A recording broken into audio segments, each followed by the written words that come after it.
Thank you very much for joining this webinar this afternoon. Had over 100 registered for this webinar, which is great. Demonstrates to us how important it is for you to be kept informed of key standard changes in the PPE field. Today's subject is key changes to the EN 345 safety footwear standards, probably one of the most known and renowned safety standards within the PPE field. It's important to understand how these changes may affect your selection process, ensuring the correct footwear is made available throughout your business. Just to set a bit of context to that and how important correct safety footwear is to us all.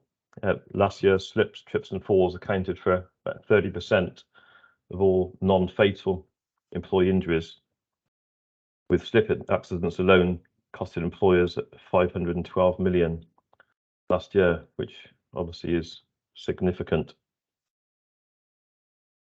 Along with this, many manual operatives walk in excess of 10,000 steps a day. So it's important that, as well as the safety aspects of their footwear, consideration is given to comfort and fit. It's important to us at SAFPRO. We do all we can in conjunction with recognised PPE manufacturers to support our customers and offer guidance in the correct selection of suitable PPE. We'd like to welcome our subject matter expert, George Coffey from V12 Footwear, to take us through the key changes to EN 345. Please enter any questions you might have in the chat box, and we'll respond to all attendees post-event, if that's okay. It's all yours, George. Wonderful. Thank you, Roy. Thank you very much. I think it's really important as well that we just add on to those sort of facts and figures that you just mentioned, and note that there are 8.8 million lost working days to foot-related disorders. So that's, if you break it down, around about 24,000 people in the UK every day off of work sick because of a foot-related disorder. So I think that's quite an impactful and powerful stat there for you. But yeah, as Roy said, I am George Coffey. V12 Footwear is where I work. For those of you who don't know V12 Footwear, we are a safety footwear company based in Wiltshire. And I'm here to talk you through the 20345 2022 standards and hopefully answer some of the questions that you may have and sort of take you through it and understand it a little bit better, because I appreciate that it's quite daunting in places, but hopefully what I can tell you will help you along the way. So let's get straight into it. The first one is around the slip test rating. So at the moment, I'm sure everyone will be aware of SRA, SRB and SRC slip resistance testing. In the 2022 standards, this will now become mandatory. So there'll no longer be an SRA, an SRB or an SRC slip rating. This is just deemed because slip resistance should be mandatory, much like toe caps. It's a safety feature that keeps us safe at work, so it needs to be there. The main differences in this test are, at the moment, SRA is tested with a tiled floor with sodium lauryl, which is basically soapy water. SRB is tested with the same contaminant but on a steel surface, and SRC is given when both of those are met, so both when it passes a test on the SRA and SRB. The way the test is done at the moment is with a shoe on the flat surface running back and forth. So you imagine it's doing this, it's just moving back and forth, basically creating a coefficient of friction, which gives you your rating. If it passes a certain level of coefficient of friction, you will get an SRA, an SRB, or if it passes both, an SRC. Now, the main change to this test on the new standards is they've now decided that a flat sole is not relevant to an actual walking gait. It's not relevant to real life situations. So they've now included the heel and the forepart of the foot as part of this test, making it much more real life like to how a slip, trip and fall would actually happen. So that's a great addition to the test. Although it is mandatory, there is a optional added test that you can go for, which will give you the marking as you see on the screen there as SR.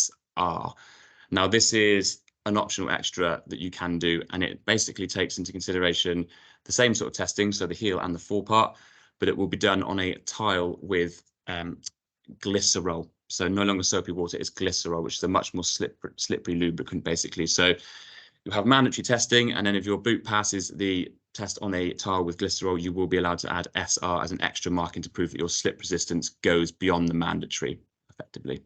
So that makes sense. The next one, and this is probably where most of the confusion has lied around these new standards with most people that I speak to, it's around the midsole puncture resistant. Now, this slide here is based around the puncture resistance on composite sole units. So anyone using steel they will still be marked as just P. They are not changing effectively. The reason for the change in composite is because there's been an age-old argument, I guess you could say, around fine sharps, so things like medical needles, etc., being able to weave their way through a composite material and into the foot. They have taken that into consideration and decided that there now be 2 tests for composite midsoles, PL on the left and PS on the right. That means large and small, basically. As you'll see, the large is for general risk, so sort of 4.5 mm diameter, so things like screws, nails, things you would find mainly on construction sites.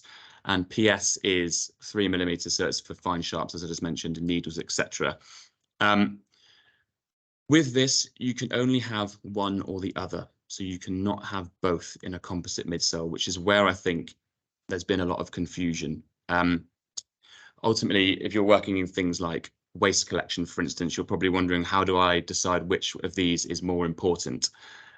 We have actually asked the question around this and sort of with Satra to see what their understanding of it is, because we feel that if it meets PS, it should automatically meet PL. That's where logic would sort of sit.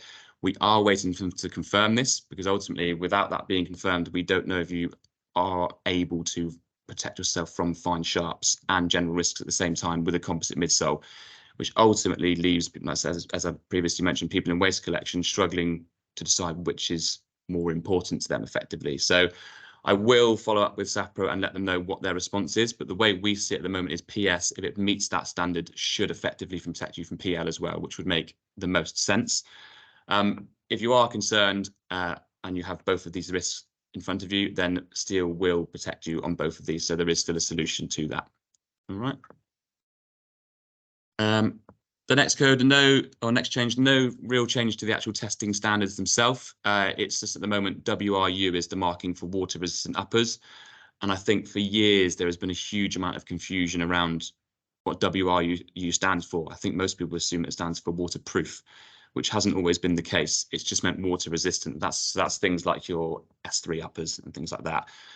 So they've decided that although the testing isn't changing, the markings will be to WPA, which is water penetration absorption, which basically means exactly the same thing, just makes it easier to understand and stops the confusion around waterproofing. Ankle testing. So this is for anyone who has AN as a standard on site in their safety footwear. At the moment, the testing is done in one particular area of the boot, depending on what boot you go for. If you want to add AN to that, it is tested in one area. The new testing standard will move that testing area based on the size of the boot. So to make it relevant, for instance, if you've got a slightly high leg boot, it may be that the testing brings it up a little bit to make it more in proportion to the actual size of the boot that you are wearing effectively. So although there's no changes to the actual testing, it's just on the actual boot itself where the test will be carried out. Some new tests that you may not be familiar with but are worthwhile getting to know and getting your head around are ladder grips. So this is something that we're very fortunate at V12 that we actually pioneered back in 2018 with our IGS sole unit. Some of you may be aware of that. It's something that we took from the firefighter safety standards and put into safety footwear because we deemed it was an important safety feature for slip resistance. And this has now become not a mandatory, but an optional extra that you can add to safety footwear. So you will see it as marked as LG now on safety footwear, if that is something that the footwear has.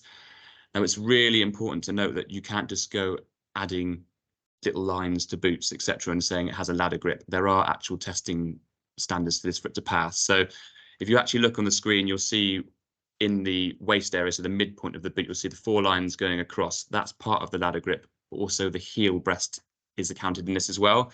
So for you to meet firefighter standards and pass this test, it has to be at the heel breast has to be at a 70-degree angle. The little lines that run across it must run the full width of the boot and be a minimum of 1.5 meters raised out of the boot itself.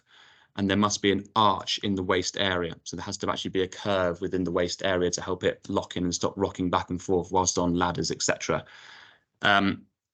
We think this is a great addition to the safety standards. It's not just for people climbing ladders. I must stipulate that. It can be also really great for people on steps, in and out of cabs, forklifts, etc., anything like that, where you see flat-soled shoes or shoes without this sort of feature. slipping away and causing slip accidents. So we think it's a really great addition to the safety standards. But as I say, not mandatory, optional if you want it. And scuff cap abrasion. So a lot of boots already have scuff caps, but there are unfortunately some scuff caps out there that aren't of the highest quality and don't last very long. You can use cheaper materials and they're not always the best. So it's been decided now that there will now be a test around this and a marking. The marking will be SC, as you see on the right. And the testing for this is basically a small section of the scuff cap will be subject to 1,000 abrasion cycles, which is effectively a sandpaper disc that does 1,000 circles on the boot, and showing that if there's no wear at the end of it, it will pass the test and will be given SC as a marking. So that stands for scuff cap. And this is where I suppose it's probably going to get quite confusing for you. So this is actually the two tongue labels from one of our products, the E1 300/01 Defiant boot. On the left-hand side, you will see the current 2011 standards, which is S3 HRO SRC.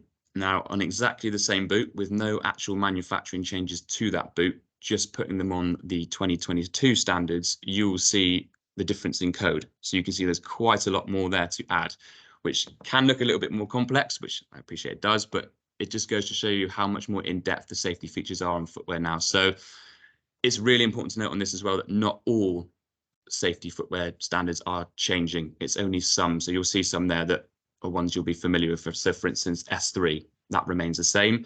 The L section comes from back at the punch-resistant midsole area where we had large and small. So for this boot, for instance, it will be an S3L, which is large punch resistance, FO, which is actually fuel oil. Now, this has always been a standard, but it's always been hidden inside S3 as a code. So in safety footwear, there was always things that we had called shortcut codes, which basically meant that some standards could fall inside of other standards, if that makes sense. So within S3, you would have found FO, which is fuel and oil. That's now been deemed that needs to be removed from S3 and put as its own standard to make sure that the boot you're buying is actually performing to that standard and is meeting what it needs to meet. So fuel oil is on there. HRO is the same as it's always been. That is heat resistant outsole. It's really important to note as well on a side note from that heat resistant outsole is purely based on the outsole and sole unit itself, not the actual upper of the boot. I think there's a lot of misconception that people seem to think that if it's HRO, the upper part of the boot can handle 300 degrees centigrade, which it can. It's purely based on the sole unit and the outsole. So I think that's just really worth noting in there. LG is ladder grip, as you've mentioned. SC is scuff cap, and SR is obviously the added addition to the slip rating test. So that just gives you a breakdown as to what it will potentially look like. I think the main question a lot of you will be asking is probably, when do these changes go live? When do you have to start looking out for them? So these testing standards are live now if you want to. So any footwear manufacturer bringing footwear to the market will be able to test these standards if they wish. There's also no there's not also no, they don't have to at this stage, they don't want to though. So they have until November the 11th of 2024 for these standards to officially come into place and the 2011 standards to be stopped. So what that means is if a safety footwear manufacturer wants to test to the 2011 standards, they can do so up until November the 10th, effectively, of next year. And they will have a 5-year grace period on that footwear. So all safety footwear that's tested is given a 5-year grace period.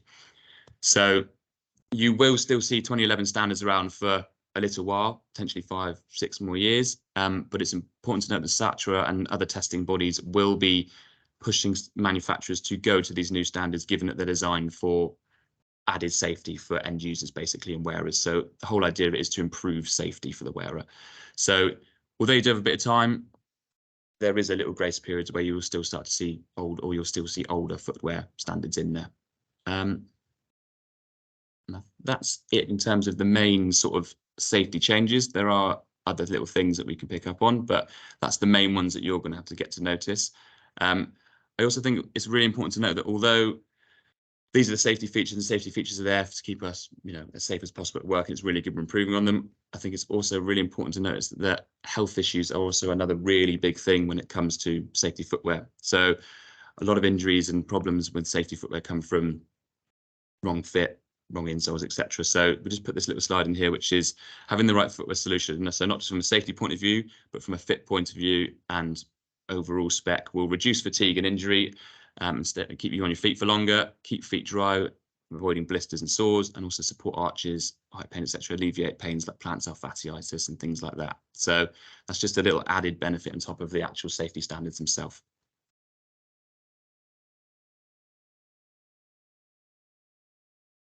Thanks, George. Very insightful. Really appreciate everyone joining the webinar today. I trust you now have a better understanding of the changes and their industry impact. You will expect an email following this webinar with a detailed white paper and webinar recording. Also, in addition to this, and to ensure compliance throughout your organisations, we'll be offering a free footwear audit for your company. This is where our experts will assess your processes, identify gaps, and recommend a suitable range of footwear, which you can then trial throughout your business. Simply reply to the email that you'll receive following this webinar to proceed with the audit for your company. Thanks again for your time today. Really appreciate you coming on, and feel free to reach out if there's any further inquiries. Thank you.